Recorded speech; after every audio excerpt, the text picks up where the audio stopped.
akan membuat pembentangan kumpulan, iaitu tugasan 2 yang tajuk literasi matematik dan model penyelesaian masalah. Kami akan membincangkan mengenai analisis data TIMSS Malaysia 1999 hingga 2023 dan aplikasi strategik model Polya dan Lester. Pertama sekali kami akan memperkenalkan diri kami dulu. Nama saya Azad Syahni bin Muhammad Ridwan. Saya Muhammad Afiq Aiman bin Jaafar. Nama saya Safia binti Aziz. Okey, sebenarnya kita akan ke slide yang pertama.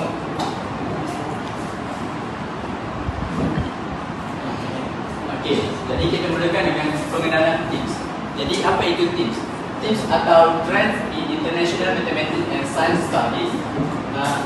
Jadi TIMSS ini merupakan satu kajian penilaian antarabangsa yang mengukur pencapaian literasi matematik dan sains murid di peringkat sekolah rendah dan menengah. Jadi tujuan TIMSS ini diperkenalkan adalah untuk memantau trend pencapaian pendidikan dalam bidang matematik dan sains monetas negara. Jadi dengan adanya data TIMSS ini kita dapat menilai adakah pencapaian kita dalam matematik dan sains ini setanding atau tidak dengan negara-negara maju yang lain. Jadi antara kepentingan TIMSS ini adalah data yang dikumpul ini akan menjadi rujukan penting bagi pihak berkepentingan, khususnya bagi bahagian perancangan dan pendidikan dasar pendidikan, untuk menilai merangka penambahbaikan kualiti pendidikan negara dalam konteks global.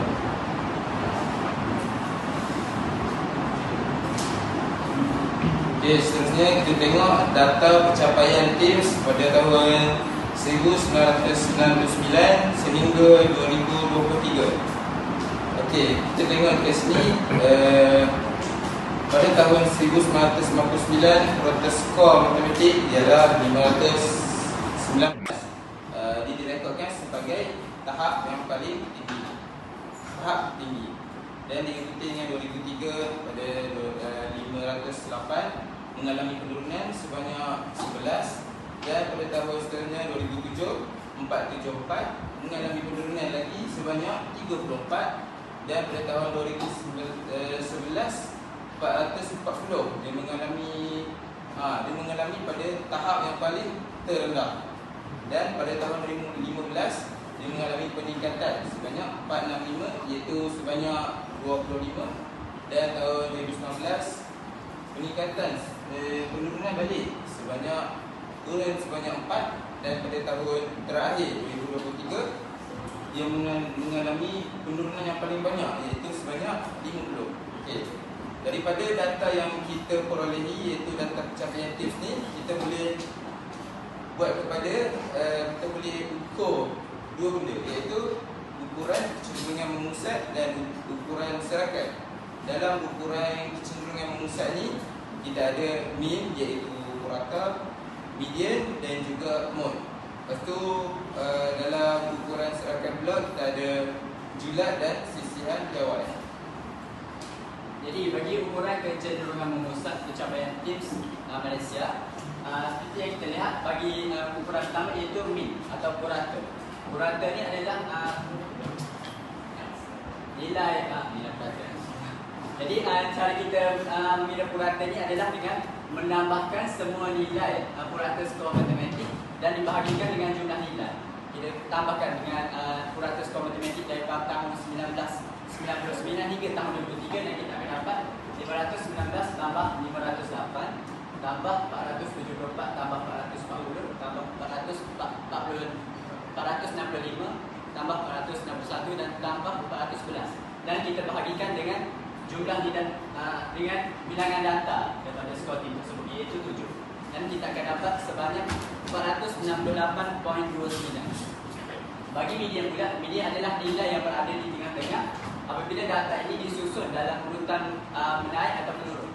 Jadi seperti yang kita lihat, apabila kita susun melalui tertib naik, nilai median itu akan berada di tengah-tengah, sebabkan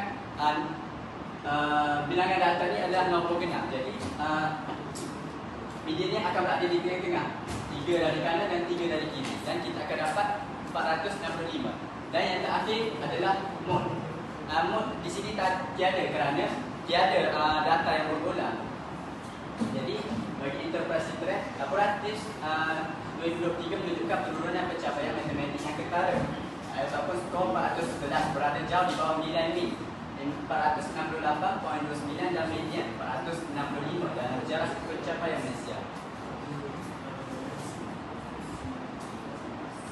Okey, untuk formula pula, iaitu formulanya maksimum kalau begini. So kita tahu kat dalam jadual tu skor yang paling tinggi adalah 519 dan skor yang paling terendah 411. So kita just sekolah dan kita dapat 108.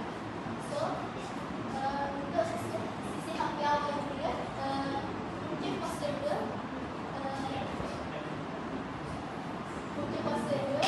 jumlah semua skor per dengan berapa tahun ada. Lepas tu kalau ada dengan fasa 2. So kita dapat 1,635.5. So kita tahu kat sini sisi hampir awal lebih besar daripada min. So serahkan ukuran serahkan pencapaian dari tahun 1999 sampai 223 menunjukkan perubahan yang ketara.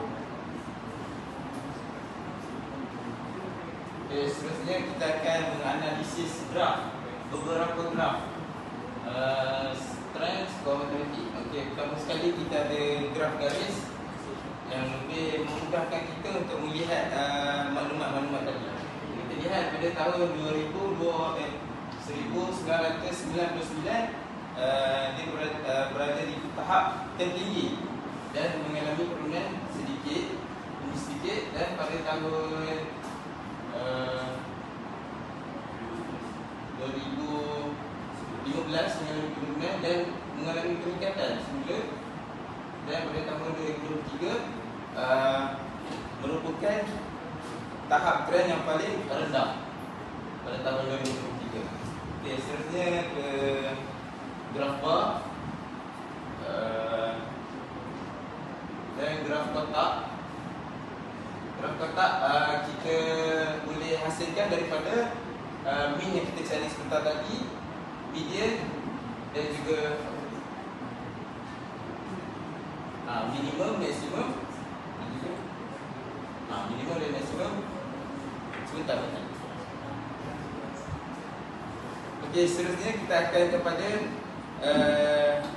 contoh soalan. Okey, aplikasi masalah harian TSSR tahun 4. Situasi masalah dia ialah dalam satu program jualan aman sekolah, kumpulan Angry Bird berjaya mengumpul RM150 pada hari pertama dan RM195 pada hari kedua. Namun sebanyak RM96 terpaksa digunakan untuk membayar kos sewaan peralatan. Berapakah baki wang yang tinggal dalam tabung kumpulan Angry Bird? Okey, so daripada soalan ni kita akan cuba mengaplikasikan model Polya dan model Lester untuk menangani masalah tersebut. Okey. Model penyelesaian masalah ini ada dua, iaitu model Polya dan model Lester. So model Polya ini diperkenalkan oleh Josh Polya pada tahun 1945 melalui bukunya How to Shopping. Buku ini menceritakan bab utama dia tu tentang langkah-langkah model Polya. Jadi dia ada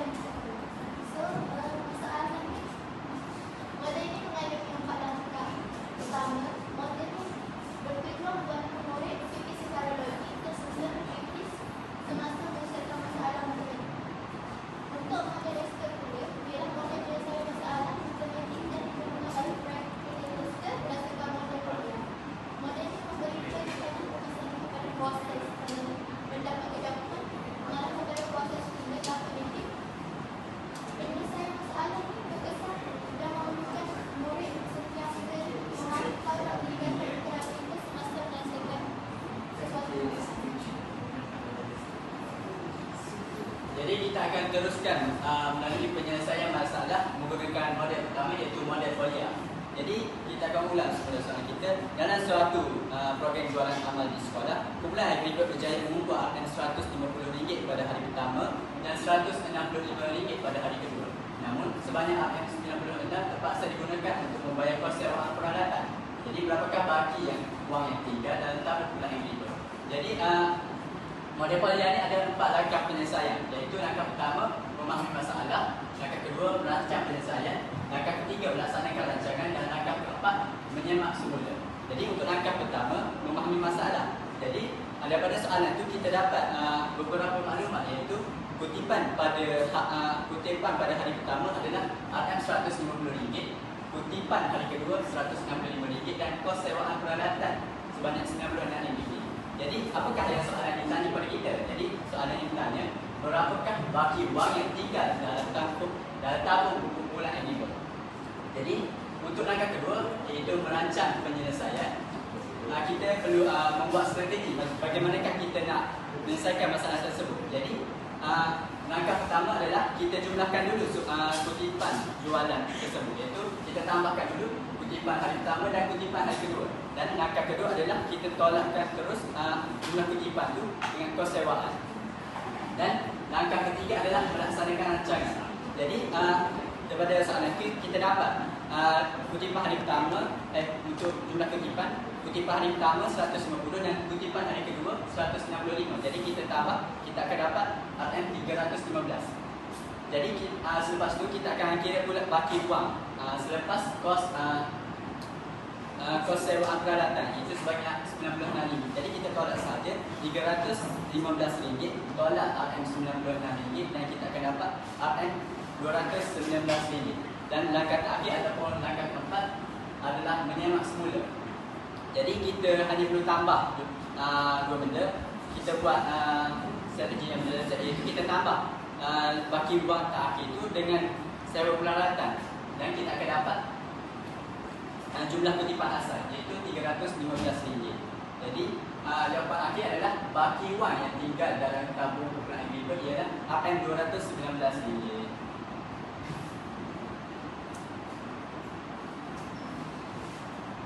Untuk model Excel pula, kalau untuk penyelesaian untuk soalan ini, langkah pertama memahami masalah. So kita tahu maklumat yang kita dapat adalah hari pertama kita dapat 150, hari kedua 165 dan kos sewaan RM90. So soalan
4 rujukan yang kami guna dalam pembuatan slide pembentangan ini.